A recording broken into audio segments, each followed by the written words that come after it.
Ubeke kwazwakala uMthandeni SK-ke ey'nkundleni zokuxhumana-ke ephawula-ke odabeni oluthinta bokufika.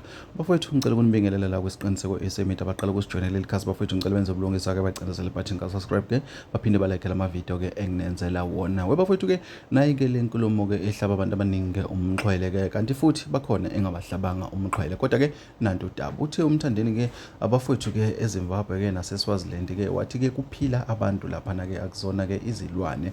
Wasithi-ke inkinga-ke ilaba abathi-ke mebefika kuleli-ke mase badayisa-ke izidakamizwa baphinde benze ubugebengu kusho uMthandeni-ke SK-ke laphana-ke shuthe eveza-ke isayidi lokuthi-ke ilabo-ke abagcine-ke bathelisa laba abongonelutho ngamachaphazelo.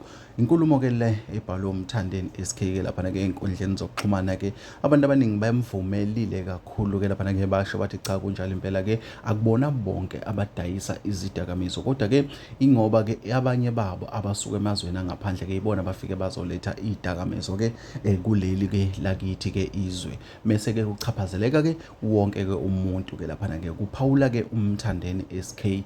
Bafethu ngithi angicacise lento lena-ke ukuze ukhomente ngento eqondana ngento-ke ozoyi-understand-a kodwa-ke le nkulumo-ke ayiphumi kumina iphuma kuMthandeni SK-ke umculi kaMaskandi odume kakhulu-ke ngelegcokama-ke elisha. Mina ngifuna ukuzwa okwakho ukuphawula ukuthi-ke kuthini okwakho ukuphawula ngalolu daba. Nangu uMthandeni ithi akubona bonke abadayisa iy'dakamizwa kodwa-ke kugcine sekuchaphazeleka nalabo abangenzanga lutho.